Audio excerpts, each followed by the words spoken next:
Five things that make a high value man. Hey, what's up? It's Patrick. It's Rose via Fire. And I pray this message reaches who it needs to reach. So let's talk about five things that make a high value man. You know what I'm saying? Now, you got to understand, bro, like the world's definition of a high value man is different from God's definition of a high value man. You know what I'm saying? It's different. So when you're listening to the world, bro, and you're listening to just the mindset of the world and how the world thinks, bro, this world is backwards, bro. You know what I'm saying? Bro, God told us to stay away from the ways of this world, bro. So it's like, bro, these people, man, they just gonna mess up your brain, bro. Like, they gonna mess up your mind, bro. They gonna tell you all these different. It's like, bro, it's like they don't even know what they talking about for real, bro. These people don't even have a relationship with God, bro. So how can they tell you what a high value man is when they don't even have a relationship with God, bro? You know what I'm saying? These women be like, oh, this is what a high value man is. How do you know what a high value man is? These women be like, oh, this is what a high value man is supposed to be. A high value man is supposed to do this. And then some of them be like on some delusional stuff. They be like, a high value man is supposed to be like making like, what they be saying, like 50K a month. Some of them, I think some of them said that. They supposed to be making 50K a month, bro. That's a high value man. If you ain't making that, bro, you ain't even no high value man, bro. Like, or you gotta make 500K a year, bro. Like, you gotta make like 100K a year, bro. Like that's these people's definition, you know what I'm saying, of a high value man, bro. That's these women's definition of a high value man. So when you're listening to the ways of this world, bro, these ways is just gonna mess up your mind, bro. It's just gonna lead you astray, bro, because you're listening to all these people yapping about stuff that they don't even, you know what I'm saying? These people, he's not sanctified by the Lord. These people have unsanctified mindsets. These people is unsanctified, man. Why are we listening? Why are you listening to these people, man? These people is unsanctified, man. They don't know what a high value man is. They don't know what a high value woman is. So I'm having to do this message right here just to define what this stuff is for real, because these people don't even know what's going on, man. These people is worldly, bro. These people don't even have a relationship with God. How they gonna tell you what a? These people be changing their mind too, bro. Oh yeah, this is a high value man. They gotta make like 50K a month. They gotta make 20K a month, bro. 10K a month, bro. Whatever number they say, bro. They be saying something. These people caught up in materialism. But look, though, let's get right into it. 5 things, bro, that make a high value man, bro. You know what I'm saying? Bro, 5 things that make a high value man. Number 1, bro, they gotta be humble, bro, not egotistical, bro. You know what I'm saying? A lot of these men out here just egotistical, bro. Egotistical, bro. These people is not humble whatsoever, bro. These people is not humble. I'm telling you, bro, a lot of these men, bro, they not humble. And that's one thing that a lot of men struggle with, bro. A lot of men struggle with, like, being egotistical, bro.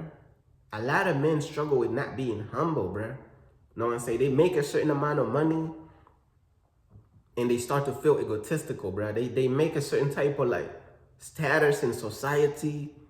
They start to feel egotistical. They get a certain type of car. They start to feel egotistical. They dress a certain way. They start to feel egotistical, bro. These people is not humble, man. You know what I'm saying? Majority of men is not humble. You know what I'm saying? And one thing that, the first thing that makes a high value man, bro, is you gotta be humble, bro. You cannot be egotistical, bro. Gotta be humble, bro. Humility, bro. You gotta be humble, bro. You know what I'm saying? Because pride, bro, comes before fall, bro. Know what I'm saying? Every man out here who's egotistical, eventually they gonna fall, bro. Eventually they gonna fall, bro, because their own pride, their own ego is gonna destroy them. Your own ego is like a ticking time bomb. It's gonna destroy you. Your own ego, bro, is gonna destroy you, bro. Look around, bro. The ego always destroy these men, bro. Know what I'm saying? So the number 1 thing that makes a high value man, bro, gotta be humble, man. You cannot be egotistical, bruh. Know what I'm saying? You gotta keep God at the center of your life, man. Know what I'm saying? You gotta keep God in your life, man. You gotta be humble, bruh. Know what I'm saying? But let's move on to the second thing that makes a high value man, bro. Know what I'm saying? So the second thing that makes a high value man, bro, I'm gonna keep it real with you. A man who's not obsessed with being materialistic. Know what I'm saying? A man who's just not obsessed with being materialistic. Their self-worth is not in their watch. Their self-worth is not in their car. Their self-worth is not in their money. Know what I'm saying? Their self-worth is not in all these material things, bro. Know what I'm saying? That one makes a high-value man right there. Their self-worth is in God, bro. It is not in these material things, bro. Know what I'm saying? Their self-worth is not in all these numbers, bro. All these watches, these cars, bro. Their self-worth is in God, bro. Is in the Lord, bro. Know what I'm saying? They not obsessed with being materialistic, bro. Their self-worth is in God, bro. It is not in all these materialistic things, bro. Know what I'm saying? But let's move on to the third thing, bro, that makes a high-value man, bro. The third thing, bro, that makes a high-value man, bro, is that they follow God's plan for their life, bro. A man who follows God's plan for his life, bro, that's a high-value man, bro. I'm trying to tell you, bro. A man who follows God's plan for his life and really obeys God, bro, that's a man, right? That's a high-value man, bro. I'm trying to tell you, bro. Know what I'm saying? Because the world has its own definition of what a high-value man is.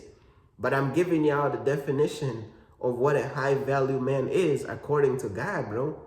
Bro, don't even listen to the world, bro, what the world be talking about, bro. Because the world will have all these positive qualities that they gonna mention. Oh, they gonna be like, oh, the man gotta be loyal. The man, you know, a high-value man gotta be, make good decisions and this and that. You know, all these things are true. However, God is not at the center, bro. You know, so that's the issue. When these worldly people be giving all these advice, bro, God is not even at the center, bro. And these people's voices is not even anointed. Bro, majority of people don't even know what that mean, bro. These people's voices is not even anointed, bro. Bro, God is not at the center of what they talking about. When God is not at the center, bro, it's like, bro, this stuff is not fully effective. Even though you are saying all these positive things, people is going to use those positive things to go live a worldly lifestyle, to go live in fornication, to go live life how they want to live. So that's why it's very important that the messages and the advice is rooted in God, bro. God is at the center of this advice. God is at the center of everything, bro, because without God, these people going to take this positive things that you just said and they just going to use that and channel it as fuel into a negative lifestyle. They're going to live life their way. They're going to chase the world. They're going to do what they want to do. They're not going to follow God because God is not at the center of the message, bro. Know what I'm saying? But that was the third thing that makes a high-value man, bro. A man who follows God's plan for his life, man. That makes a high-value man right there. So let's move on to the fourth thing, bro, that makes a high-value man, bro. A man who's disciplined and doesn't rush his life, man. Know what I'm saying? A man who is disciplined and does not rush his life, bro. That makes a high-value man right there. A man who's disciplined and doesn't rush his life, man. You ain't rushing into relationships. You ain't rushing into trying to become friends with this person. You ain't rushing into friendships. You ain't, you know what I'm saying? You're disciplined, bro. You ain't rushing into all these things, bro. You know what I'm saying? A man who knows how to wait on God and is not rushing their life and rushing into all these things, bro. A man who's disciplined, bro. Bro, that right there is a quality of a high-value man, bro. I'm trying to tell you, bro. We are redefining high-value man, bro, according to God's way and God's standards, bro. You know what I'm saying? Because a lot of these topics that these worldly people be talking about, bro, these people don't own the copyrights to these topics. These people stealing everything from God, bro. Bro, these worldly people be stealing everything from God, bro. We just reclaiming the topics and giving the glory back to God, bro. That's all we doing. We just reclaiming the topics and giving the topics back to God, bro. That's all we doing, bro. Because these people, bro, all these people do is take from God. They taking everything from God, bro. God created everything. God created everything, bro. These people own absolutely nothing. But love though, let's move on to the fifth thing that makes a high value man, bro. I'm gonna keep it real with you. The fifth thing that makes a high value man, bro, is that they gotta be strong-minded and not easily deceived, bro. Bro, when you're strong-minded and you're not easily deceived, bro, that right there makes you a high value man right there, because you're strong-minded, bro. Your mental is sharp, bro. You're strong-minded. You're not easily deceived, bro. Bro, trust me, you do not want to have men in your circle or male friends in your circle that's easily deceived, bro. That's an open door for the devil to just backstab you and turn on you and cutthroat you, bro. The devil is just going to use them as an open door because they not strong-minded. They are easily deceived. Why would you want to keep an open door for the devil in your circle? So the devil could keep using that person who's not strong-minded and who's easily deceived to keep betraying you and cause that person to betray you and to snake you and to cutthroat you and this and that, bro. Come on, bro. But yeah, man, that's right there. The fifth thing that makes a high value man is a strong-minded man, bro. They gotta be strong-minded, not easily deceived, man. You know what I'm saying? But yeah, man, that's pretty much everything that I wanted to talk about, man. Feel free to check out my website. And also feel free to check out the open chat rooms page on my website, man. You know what I'm saying? I have a section on the open chat rooms page that says men's chat room. And then there's another section that says brotherhood. You know what I'm saying? So those sections are pretty much like where different brothers could come together, you know what I'm saying, have community in God, bro, you know what I'm saying, encourage each other in our walks with God, bro, really just kind of like encourage each other, uplift each other. If we have questions about God, bro, that's like a community right there. But hey, bro, that's pretty much everything that I wanted to say, man, you know what I'm saying, peace.